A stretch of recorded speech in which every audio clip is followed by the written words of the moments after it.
Siapa saja sih yang boleh datang kebaktian onsite? Mbak, ayo cepet dong, nanti terlambat kita ke gereja.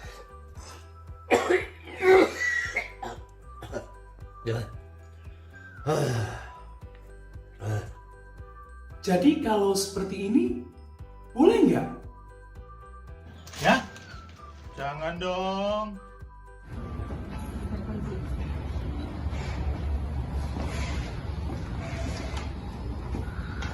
Selamat pagi, Bapak Ibu.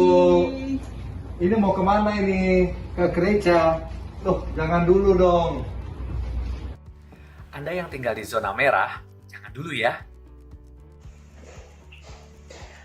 Lalu, siapa saja yang bisa hadir dan ikut dalam ibadah onsite?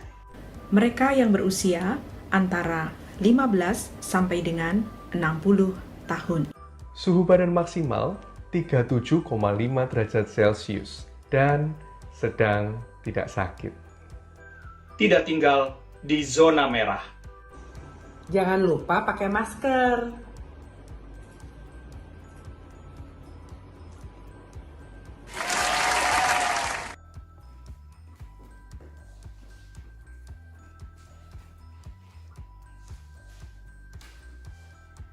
Bawa dan gunakan selalu hand sanitizer ya.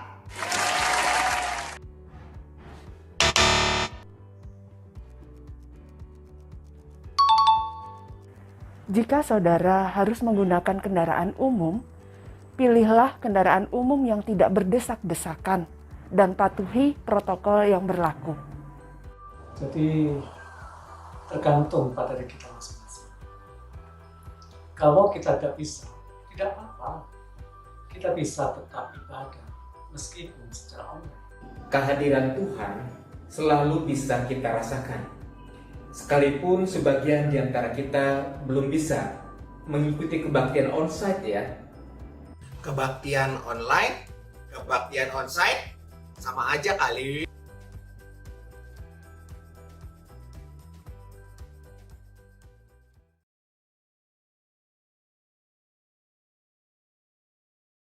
Shalom, umat Tuhan yang terkasih, kita bersyukur saat ini dapat kembali bersekutu bersama dalam kebaktian minggu secara daring.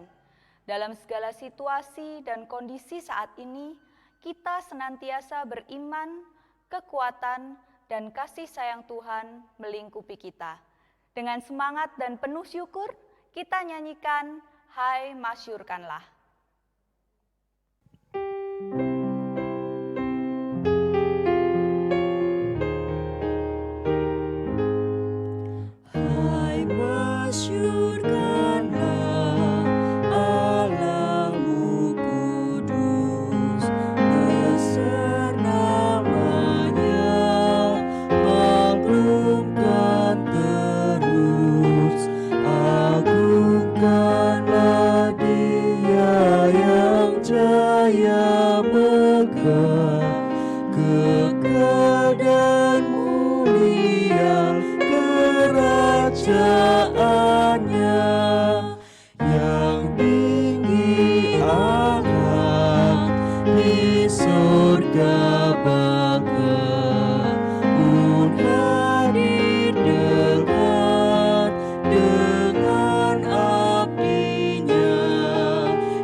Sembah anak domba yang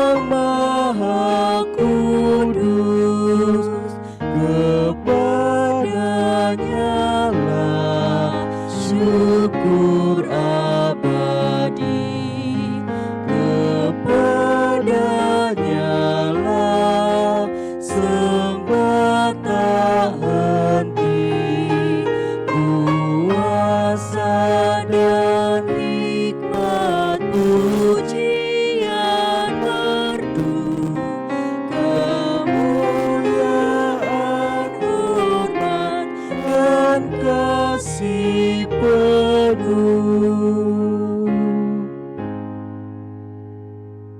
Saudara-saudara yang terkasih, kebaktian pada minggu ini terjadi karena pertolongan Allah Tritunggal yang setia mengasihi serta memelihara kehidupan kita dengan kasih-Nya.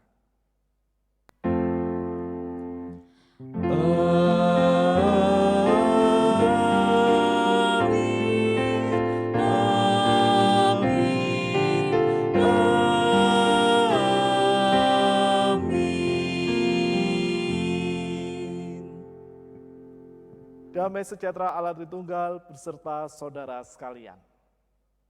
Saudara-saudara yang terkasih, tema kebaktian hari ini bijaksana dan antisipatif. Melalui tema ini kita belajar memahami tentang janji kedatangan Tuhan yang tidak terduga waktunya, yang harus direspon dengan tepat dan mampu mewujudkan kehidupan sebagai orang-orang yang bijaksana dengan bersedia mengantisipasi, melakukan perkataan Tuhan yang menghendaki keadilan dan kebenaran. Saudara-saudara, kita mendapatkan kesempatan untuk mengakui setiap dosa dan kesalahan kita di hadapan Tuhan. Saya memberikan kesempatan untuk saudara-saudara berdoa secara pribadi terlebih dahulu, dan saya akan mengakhiri secara komunal. Mari kita berdoa.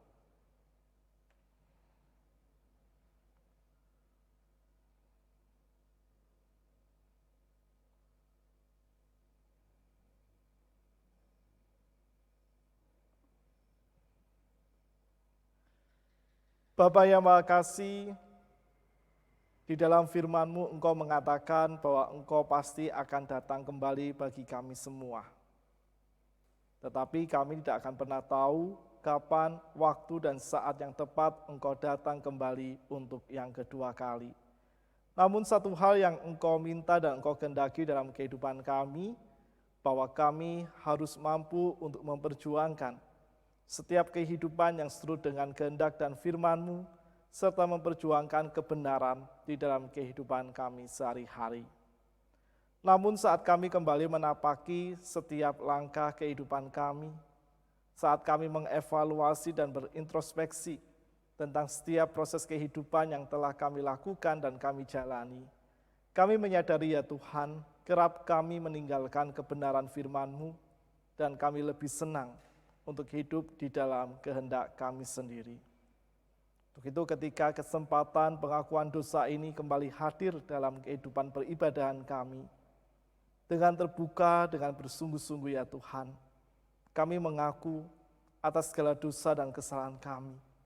Kami menyadari akan setiap kelalaian kami untuk tidak hidup bijaksana di dalam kebenaran firman-Mu. Dan saat pengakuan dosa ini kami ungkapkan, kiranya anugerah pengampunan yang Engkau curahkan dalam diri kami akan menolong dan menuntun kami ya Tuhan, untuk kami terus belajar memperbarui sikap kehidupan kami, belajar untuk setia hidup dalam kebenaran firman-Mu, serta bersedia menghidupi dan mewujud nyatakannya di dalam semua kesempatan yang Engkau anugerahkan dalam kehidupan kami. Meski kami rapuh dan lemah ya Tuhan, kami beriman kekuatan-Mu yang akan senantiasa menolong dan membuat kami berani untuk terus setia hidup dalam kebenaran firman-Mu. Di dalam nama Tuhan kami Yesus Kristus, kami berdoa. Amin. Saudara-saudara yang terkasih di dalam Kristus, bagi setiap kita yang setia hidup dalam tuntunan kasih-Nya, terimalah anugerahnya melalui firman-Nya yang ditulis di dalam Mazmur 128 ayat yang pertama. Berbahagialah setiap orang yang takut akan Tuhan, yang hidup menurut jalan yang ditunjukkannya. Demikianlah berita anugerah dari Tuhan. Salam damai bagi sesama kita.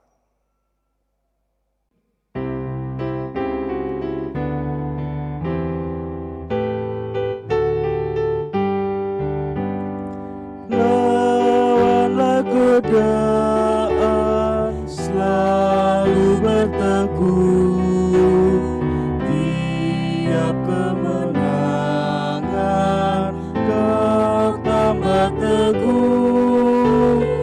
Nafsu kejahatan harus kau tentang, harap akan Yesus pasti kau menang. Mintalah pada Tuhan agar kau dikuatkan, Ia beri pertolongan, pastilah kau menang.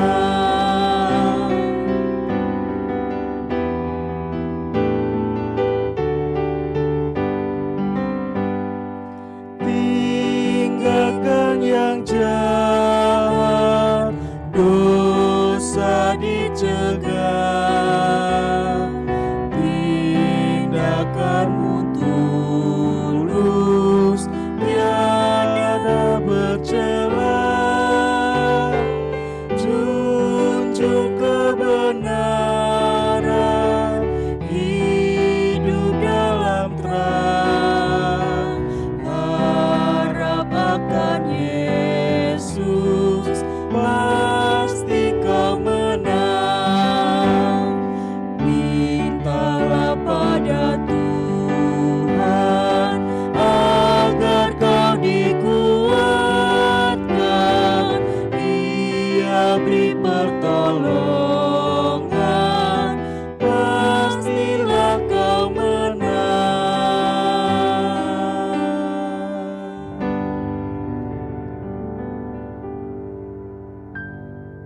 Kita persiapkan hati dan pikiran kita untuk menerima pemberitaan firman Tuhan. Mari kita berdoa. Bapa yang Maha Kasih, kami mengucap syukur dalam persekutuan secara daring ini ya Tuhan, kami tetap memperoleh kesempatan untuk bersama-sama akan membaca dan merenungkan firman-Mu. Kiranya kasih dan kekuatan Roh Kudus-Mu yang akan menuntun proses perenungan kami, sehingga apa yang kami baca dan kami refleksikan, menolong setiap kami ya Tuhan sebagai pribadi dan murid-murid-Mu, untuk kami selalu siap sedia, hidup bijaksana dan selalu setia di dalam kebenaran firman-Mu. Di dalam nama Tuhan kami Yesus Kristus, kami berdoa. Amin. Saudara-saudara yang terkasih, pembacaan firman Tuhan diambil dari Matius 25 ayat 1 sampai 13. Matius 25 ayat 1 sampai 13. Pada waktu itu, hal kerajaan surga seumpama 10 gadis yang mengambil pelitanya dan pergi menyongsong mempelai laki-laki. 5 di antaranya bodoh dan 5 bijaksana. Gadis-gadis yang bodoh itu membawa pelitanya, tetapi tidak membawa minyak. Sedangkan gadis-gadis yang bijaksana itu membawa pelitanya dan juga minyak dalam buli-buli mereka. Tetapi karena mempelai itu lama tidak datang-datang juga, mengantuklah mereka semua lalu tertidur. Waktu tengah malam terdengarlah suara orang berseru, "Mempelai datang, songsonglah dia."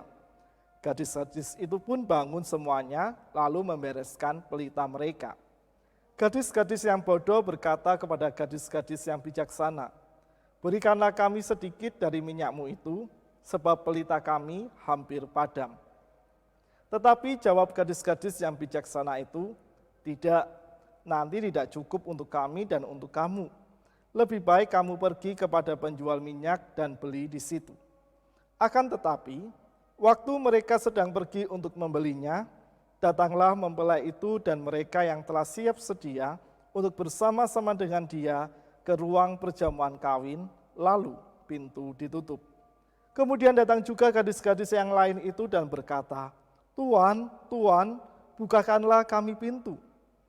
Tetapi ia menjawab, "Aku berkata kepadamu, sesungguhnya aku tidak mengenal kamu.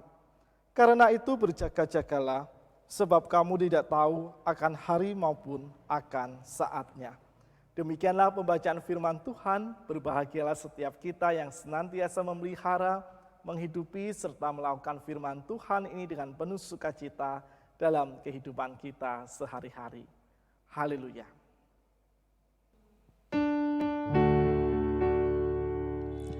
Haleluya, haleluya,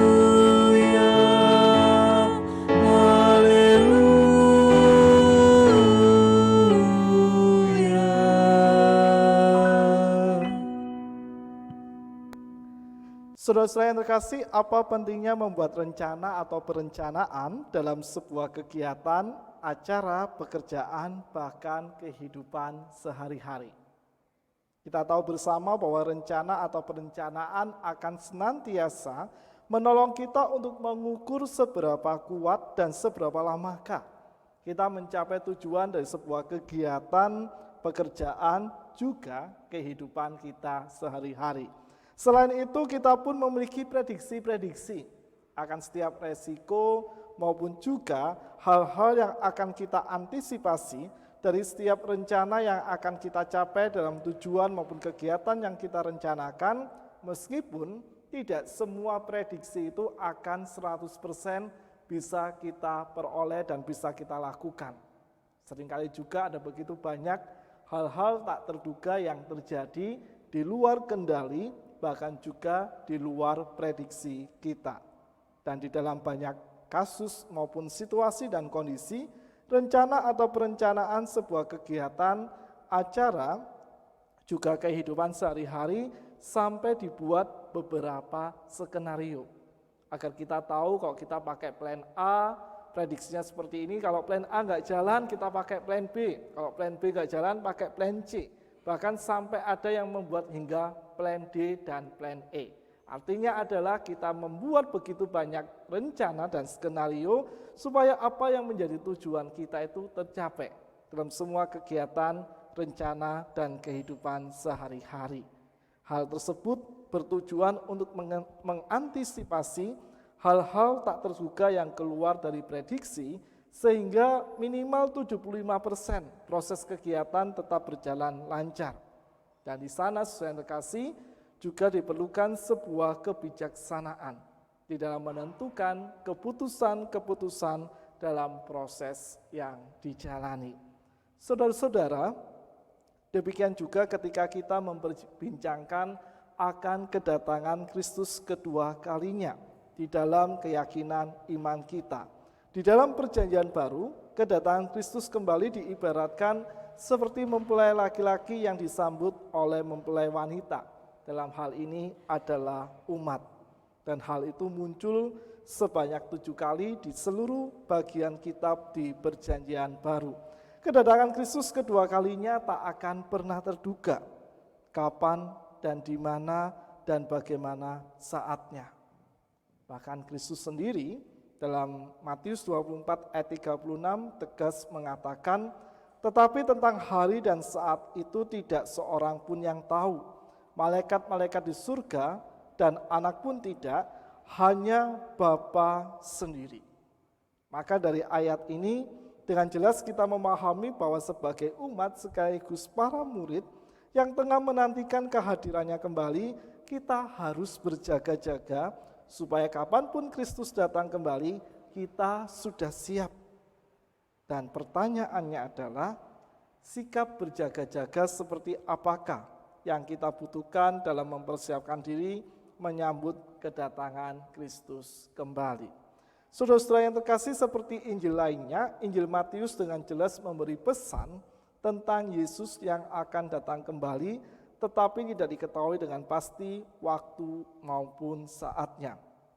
Perikop kita hari ini berada di antara dua perikop yang juga berbicara tentang kesediaan diri sebagai umat dan murid Kristus berjaga-jaga dalam menanti kedatangannya kembali. Di dalam Matius 24 ayat 45-51 yang berbicara tentang hamba yang setia dan bijaksana dengan hamba yang tidak taat. Sementara Matius 25 ayat 14-30 berbicara tentang tuan yang pergi dalam waktu yang lama dan mempercayakan hartanya untuk dikelola oleh hamba-hambanya. Di antara dua teks itulah, teks kita hari ini berbicara juga tentang bagaimana diri kita mempersiapkan diri dengan sebaik-baiknya untuk menanti dan menyambut kedatangan Kristus yang kedua kali. Kalau kedua perikop yang menjadi di antara perikop saat ini menggunakan analogi relasi hamba dan tuan, maka perikop kita hari ini sangat menarik karena sangat berbeda, karena perikop ini mempergunakan konteks mempelai wanita yang diiringi oleh 10 orang wanita yang menyambut kedatangan mempelai laki-laki. Sebuah kebiasaan yang lumrah saat itu, saudara yang terkasih, bahwa seorang mempelai wanita selalu diiringi oleh 10 orang wanita yang bertugas sebagai pengiring. Kalau dalam konteks masa kini sebagai bridesmaid, semoga istilah yang saya ucapkan tepat pengucapannya. Mereka bertugas menyongsong kedatangan mempelai laki-laki yang disambut dengan pelita yang menyala. Itulah mengapa narasi Injil kita hari ini berbicara bahwa ke-10 gadis yang menjadi pengiring mempelai wanita itu membawa pelita. Karena memang mereka menyambutnya dengan penuh sukacita, dengan pelita yang menyala supaya situasi di sekeliling mereka terang karena peristiwa pesta itu terjadi di malam hari. Di dalam kisah ini ada 2 kelompok gadis, yaitu 5 gadis bijaksana dan 5 gadis bodoh. Hal menarik yang ditunjukkan bahwa kesiapan untuk menyambut dan menyongsong mempelai laki-laki bukan dilakukan dengan tidak boleh tertidur. Karena kalau kita lihat teks Alkitab kita, ke-10 gadis tadi itu sama-sama tertidur dan akhirnya terbangun ketika mendengarkan mempelai laki-laki sudah datang.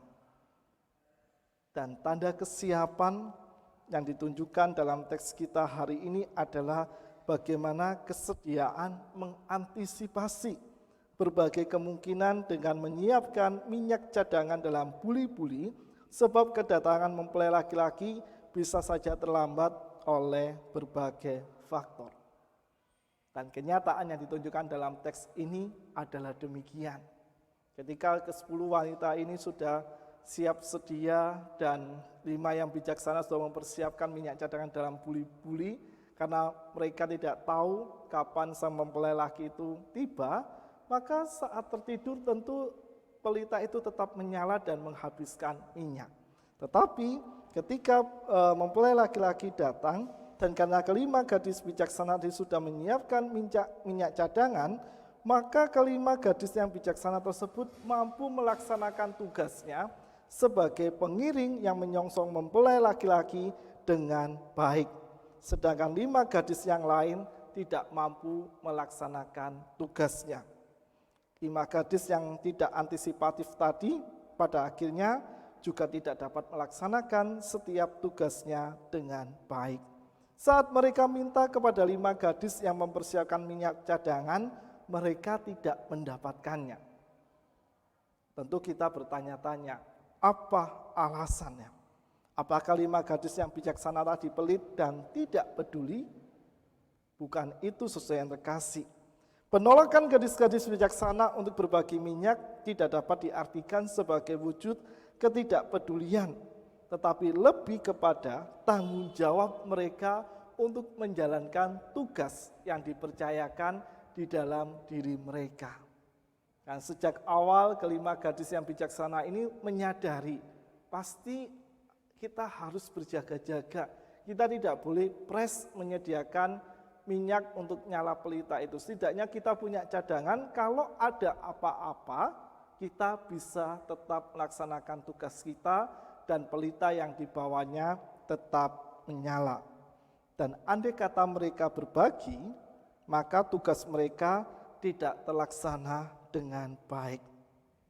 Dan meskipun menarik juga sebagai tanda kepedulian yang ditunjukkan oleh para gadis bijaksana ini, mereka tetap memberikan saran kepada kelima gadis yang bodoh tadi untuk membeli ke penjual terdekat, tetapi kenyataannya sekali lagi ketika kelima gadis yang bodoh yang tidak mengantisipasi hal-hal tak terduga yang mereka terima dalam perjalanan tugas mereka. Saat mereka kembali, mereka sudah terlambat dan mereka tidak dibukakan pintu. Saudara-saudara yang terkasih, pesan kuat perumpamaan ini mengajarkan tentang sikap berjaga-jaga atau kesiapan menyambut kedatangan Kristus kapanpun waktu dan saatnya. Matius 25 ayat 13 menegaskan hal tersebut. Sikap berjaga-jaga yang ditunjukkan dengan menjadi bijaksana dengan sedia mengantisipasi segala kemungkinan yang akan terjadi. Kalau dalam konteks perikop kita hari ini adalah keterlambatan kedatangan mempelai laki-laki. Maka tindakan antisipatif yang dilakukan para gadis bijaksana tadi menolong mereka untuk tetap dapat melaksanakan tugasnya dengan optimal. Dan kalau kita kaitkan dengan Matius 7 ayat 24 sampai dengan 27, apa yang dilakukan oleh kelima gadis yang bijaksana ini sudah sangat tepat. Karena orang yang bijaksana adalah setiap orang yang sedia mendengarkan usulan-usulan yang diberikan oleh orang-orang di sekitarnya. Dan saya yakin kelima gadis bijaksana ini mungkin mereka telah belajar dari pengalaman-pengalaman kehidupan mereka. Mereka juga mungkin mendengarkan arahan-arahan dari orang-orang yang sudah berpengalaman menjadi pengiring mempelai wanita, sehingga mereka sudah tanggap dan sudah siap dengan rencana-rencana cadangan yang akan menolong mereka untuk bertindak antisipatif dan juga bertindak bijaksana di dalam melaksanakan tugasnya. Dan kembali ke teks Matius 7 ayat 24-27, Kristus mengatakan orang yang bijaksana adalah orang yang sedia mendengarkan perkataan Tuhan dan melakukannya dalam kehidupan sehari-hari. Sementara yang bodoh adalah yang mendengarkan tetapi tidak menghidupi dan melakukannya.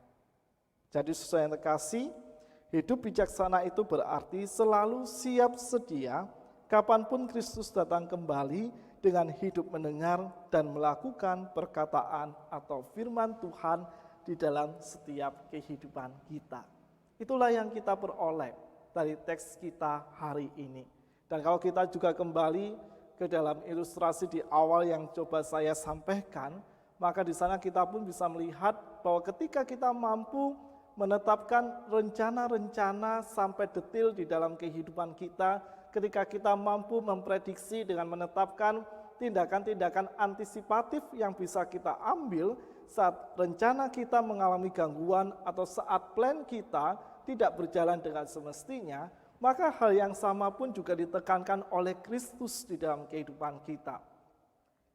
Sebagaimana yang tadi dicontohkan melalui sikap 5 gadis yang bijaksana. Ketika mereka pun juga telah memiliki rencana-rencana cadangan yang membuat tugas panggilan mereka bisa berjalan dengan baik. Untuk itulah bagi kita yang hidup di masa kini sebagai murid-murid Kristus, kita dikehendaki oleh Kristus untuk selalu berjaga-jaga menanti kehadirannya kembali dengan hidup seturut firman-Nya. Kita tahu secara kasih menanti kedatangan Kristus kembali di masa kini tentu menjadi sebuah hal yang tidak mudah. Dengan semua tantangan, dinamika, pergumulan dan juga rintangan, bahkan hal-hal lain yang kerap membuat kita menjauh meninggalkan Tuhan, membuat kita tidak bijaksana, membuat kita tidak berjaga-jaga dan terhanyut oleh euforia yang disediakan oleh dunia di sekitar kita. Untuk itulah apa yang dinyatakan oleh Kristus dalam pengajarannya melalui perumpamaan dalam teks Injil kita hari ini menolong kita untuk tak hanya hidup dalam konsep semata, tetapi benar-benar kita menghidupi dan melakukan firman Tuhan itu dengan syukur dalam setiap kehidupan nyata sehari-hari. Misalnya ketika firman Tuhan mengatakan kita untuk jujur dalam segala hal, lakukan itu dalam komitmen dan tindakan. Ketika firman Tuhan menghendaki kita memperjuangkan kebenaran dalam berbagai kondisi, entah saat kita tertekan atau mungkin saat kita dalam kondisi aman, kita perjuangkan di dalam perkataan sekaligus tindakan dengan kita terbuka akan semua konsekuensi serta resiko yang bakal kita hadapi di dalam kehidupan kita sehari-hari. Ketika kita diperhadapkan dalam pekerjaan, ada godaan untuk melakukan korupsi, maka sebagai murid Kristus yang bertindak benar dan dalam rangka kita mempersiapkan diri supaya saat kita menyambut kedatangan Kristus, kita menyambutnya dengan sukacita, maka kita harus berjuang dengan keras untuk menolak setiap godaan-godaan korupsi atau godaan-godaan kecurangan di dalam pekerjaan dan usaha yang kita lakukan. Sehingga dengan kesediaan semacam itu tidak hanya menjadikan firman Tuhan dalam konsep berpikir kita, tetapi juga menjadikan firman Tuhan itu sebagai landasan, sebagai sebuah pegangan, sebagai sebuah tuntunan dalam kehidupan kita sehari-hari. Dengan semua resiko yang kita hadapi, kita tetap setia menghidupi dan melaksanakan firman Tuhan itu dengan penuh syukur dan sukacita dalam kehidupan sehari-hari. Kesediaan kita melakukannya, mentaati dan menghidupi serta mewujud nyatakan firman Tuhan akan selalu menolong kita untuk siap kapanpun Kristus hadir kembali. Sebagaimana kita mengantisipasi segala kemungkinan kala menyusun rencana kegiatan atau tujuan kehidupan, hidup dalam kebenaran firman Tuhan menjadi sikap bijaksana dan antisipatif menanti kedatangan Kristus kembali yang datangnya bagaikan pencuri di waktu malam. Untuk itulah saudara-saudara yang terkasih di dalam Kristus, saya mengajak kita semua untuk kita selalu mentaati dan menghidupi firman Tuhan. Tak hanya sekedar membaca, menghafal, dan juga menghidupi konsepnya, tetapi bagaimana kita mewujud nyatakannya lewat tindakan-tindakan sederhana dalam kehidupan sehari-hari. Niscaya saat Kristus datang kembali, kita sudah siap. Dan kita mampu menyambut Kristus sebagaimana kelima gadis bijaksana tadi dengan penuh sukacita, dan kita masuk ke dalam kerajaan kekal Allah di surga, dan kita pun bersama-sama dengan Allah hidup di dalam sukacitanya. Selamat mempersiapkan diri untuk menyambut kedatangan Kristus kembali. Hiduplah dengan bijaksana dan antisipatif. Yakinilah firman Tuhan akan selalu menolong, menuntun dan membuat kita bersungguh-sungguh dalam mempersiapkan diri menyambut Kristus kembali. Tuhan memberkati dan Tuhan menolong langkah kita. Amin. Saat hening untuk kita semua.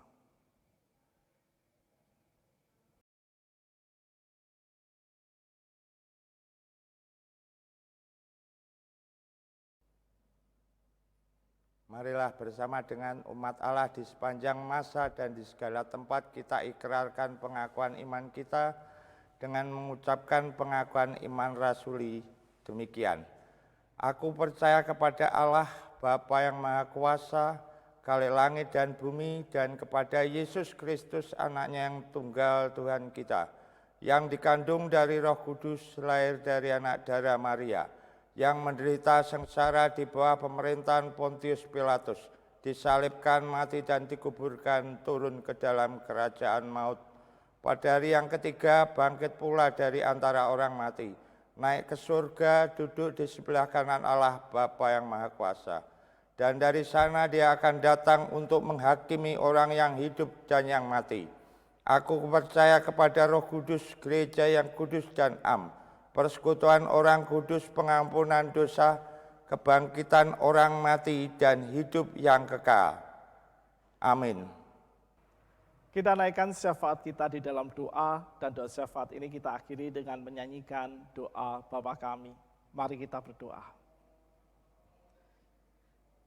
Bapa yang Maha Kasih, kami mengucap syukur ya Tuhan, ketika hingga detik ini kami tetap terus Engkau ingatkan melalui firman-Mu yang mengajarkan pada kami ya Tuhan. Saat kami menanti kedatangan-Mu untuk yang kedua kali, Engkau selalu menghendaki kami untuk berjaga-jaga dengan mewujudkan dan melakukan semua kebenaran firman-Mu sebagai sebuah langkah bijaksana di mana kami akan selalu siap sedia menyambut hadir-Mu dengan penuh sukacita. Untuk itu ya Tuhan, tolonglah kami dengan kekuatan-Mu, agar dalam kehidupan kami sehari-hari, kami mampu melakukannya dengan penuh syukur dan penuh sukacita, serta sebagai sebuah ketaatan kami untuk selalu siap menyambut kedatangan-Mu. Dalam kesempatan ini juga ya Tuhan, kami menaikkan setiap syafaat kami di hadapan-Mu. Kami terus berdoa untuk kondisi kehidupan negara dan bangsa kami di tengah masa pandemi COVID-19 ini. Ketika negara kami ya Tuhan, di dalam beberapa pemberitaan media nasional yang valid dan juga terpercaya Tuhan, kami mendengar bahwa negara kami telah memasuki masa resesi.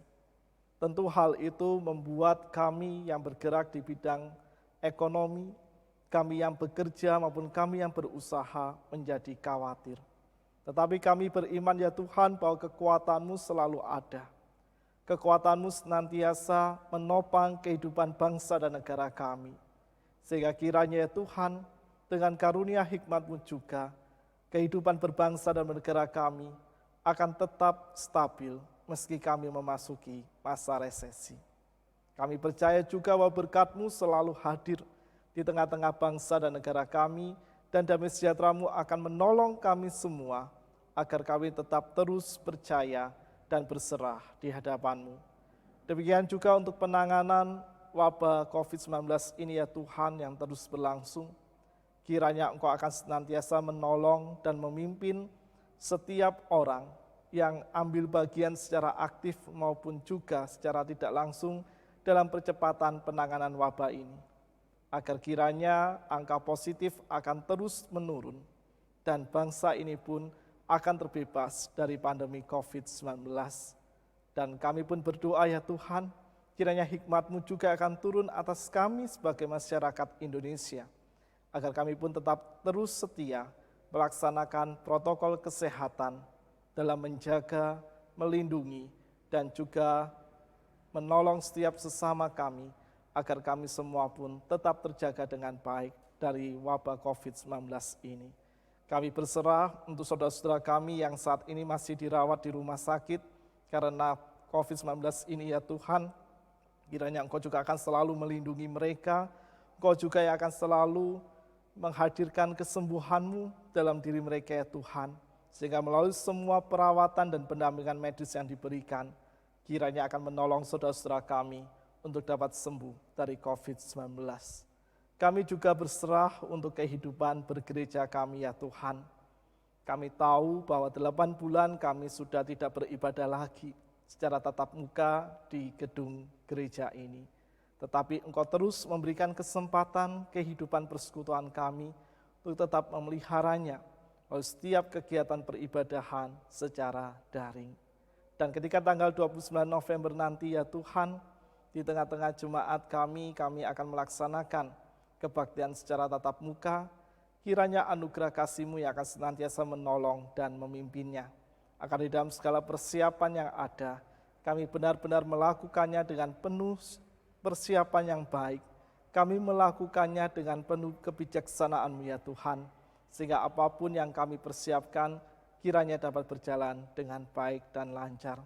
Demikian juga untuk gereja-gereja yang lain, yang juga sedang mempersiapkan kebaktian secara tatap muka, maupun juga yang sudah melaksanakannya, kiranya anugerah kasih-Mu juga akan selalu menyertai mereka, sehingga di dalam setiap proses persiapan dan juga pelaksanaan kebaktian tatap muka, kiranya semua tetap berjalan seturut dengan protokol kesehatan yang ditetapkan oleh pemerintahan kami. Juga untuk setiap pelayanan yang ada di tengah-tengah jemaat kami, maupun juga gereja-gereja yang lain ya Tuhan, kiranya Engkau juga akan selalu memberkati dan menolongnya, agar segala pelayanan tersebut tetap dapat berjalan dengan baik dan lancar, serta mampu mendatangkan dan mewujud nyatakan kasih sayang-Mu bagi setiap orang yang menerima pelayanan tersebut, bahkan juga bagi seluruh ciptaan-Mu yang berjumpa dengan gereja-Mu. Kami terus berdoa untuk saudara-saudara kami yang saat ini ada di dalam kondisi lemah tubuh ya Tuhan. Kiranya Engkau juga akan selalu memberkati kehidupan mereka, agar dalam segala kelemahan yang mereka alami, mereka tetap terus bersukacita dan bersemangat menjalani hari-harinya, dan melalui setiap obat-obatan, perawatan medis, dan juga pendampingan dari keluarga, akan membuat mereka tetap sabar dalam menjalani seluruh masa perawatan dan proses pemulihan, serta mereka juga akan senantiasa tetap terus berserah di dalam Engkau. Kami juga berdoa ya Tuhan, untuk setiap saudara-saudara kami yang saat ini ada di dalam pergumulan mereka, bagi mereka yang sedang bergumul dengan pekerjaannya, kiranya Engkau juga akan selalu menolong dan memimpinnya Tuhan, agar dalam segala pekerjaan yang mereka perjuangkan akan tetap mampu mencukupkan segala hal yang mereka butuhkan seturut dengan apa yang Engkau kehendaki. Bagi saudara-saudara kami yang sedang mencari pekerjaan, kiranya kuasa kasih-Mu yang akan selalu membimbing dan menuntun mereka, agar mereka pun tetap terus setia berjuang, mereka tetap bersemangat dalam meraih apa yang menjadi harapan dan cita-citanya, dan kiranya kehendak-Mu juga yang terbaik yang terjadi dalam kehidupan mereka. Kami juga berdoa ya Tuhan, untuk setiap anak-anak kami dan para cucu kami yang saat ini sedang menempuh studi, dimanapun mereka berada ya Tuhan, kiranya kasih perlindungan-Mu yang akan selalu menolong dan menyertai mereka, agar mereka tetap dapat menempuh studinya dengan baik, dan mereka mampu memperoleh bekal-bekal terbaik mereka ya Tuhan, untuk mempersiapkan diri menyambut seluruh masa depan yang Engkau rancang di dalam kehidupannya. Kami juga berdoa dan menyerahkan untuk anak-anak kami yang pada minggu depan sudah memulai sekolah tatap muka. Kiranya Engkau juga akan selalu melindungi mereka ya Tuhan, karena masa pandemi ini masih berlangsung. Kiranya sekolah di mana mereka berada mampu menerapkan protokol kesehatan dengan baik, dan kiranya anak-anak kami pun juga akan senantiasa mematuhi setiap ketentuan yang berlaku di dalam sekolah secara tatap muka dengan protokol kesehatan yang telah ditetapkan.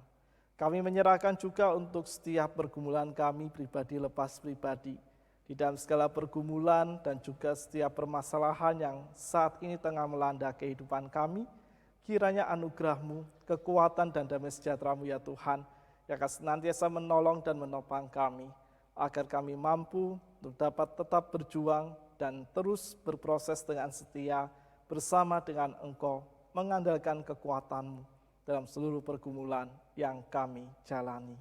Kami akan berpisah dan kami akan melanjutkan seluruh kehidupan kami ya Tuhan.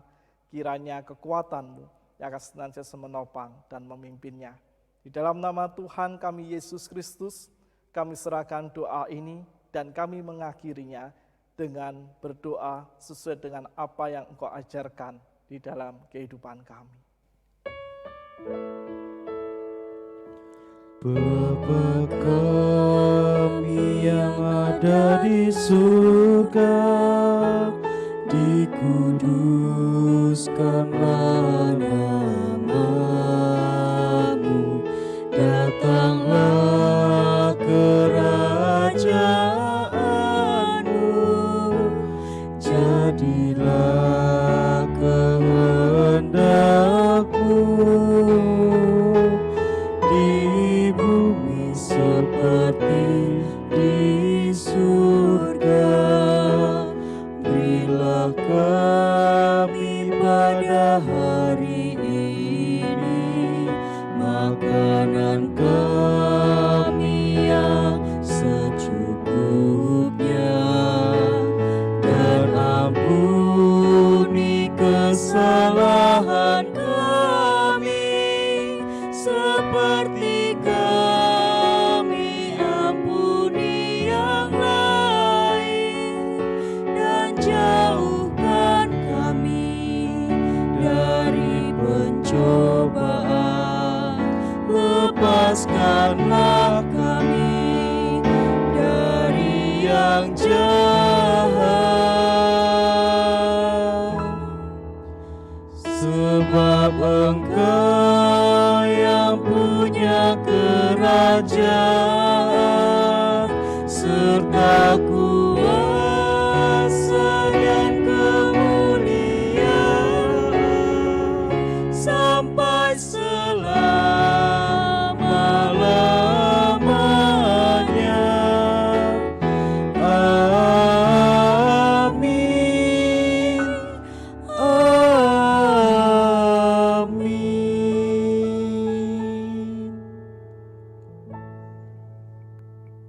Saudara-saudara yang terkasih, kita persiapkan persembahan yang hendak kita himpun.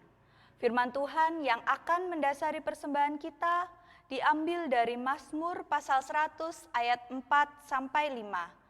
Masuklah melalui pintu gerbangnya dengan nyanyian syukur, ke dalam perataranya dengan puji-pujian. Bersyukurlah kepadanya dan pujilah namanya, sebab Tuhan itu baik, kasih setianya untuk selama-lamanya dan kesetiaannya tetap turun-temurun. Kita bawa persembahan kita dengan syukur ke hadirat Tuhan. Mari kita bawa persembahan kita ke dalam doa. Mari kita berdoa. Terima kasih ya Bapa untuk kasih setiamu, untuk penyertaan-Mu kepada setiap kami, sehingga kami boleh menikmati berkat-Mu. Kiranya persembahan kami ini dapat Engkau terima dan dapat digunakan untuk kemuliaan nama-Mu saja ya Tuhan. Terima kasih ya Tuhan, hanya ke dalam tangan kasih-Mu kami serahkan persembahan kami ini. Amin.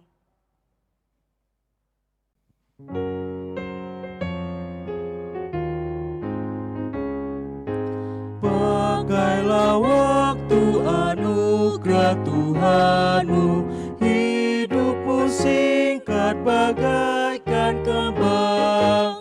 Mana benda yang kekal di hidupmu, hanyalah kasih tak akan lekang. Tiada yang bakal di dalam dunia, segala yang indah pun akan lenyap. Namun kasih-Mu demi Tuhan Yesus sungguh bernilai dan tinggal tetap.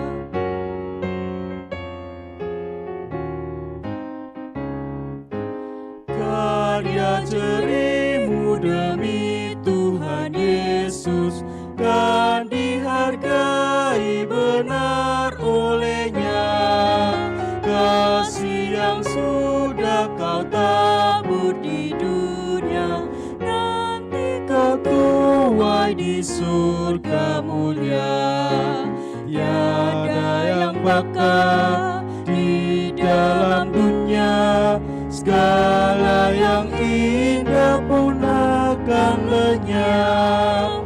Namun kasih-Mu demi Tuhan Yesus sungguh bernilai dan tinggal tetap.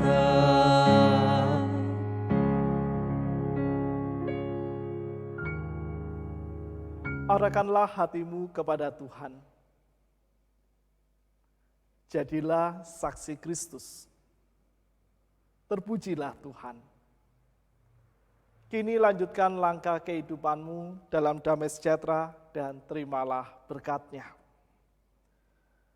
Anugerah damai sejahtera Allah Tritunggal senantiasa melindungi dan menyertai-mu untuk setia hidup dalam kebenaran firman-Nya kini dan sampai selama-lamanya. Haleluya. Amin. Haleluya.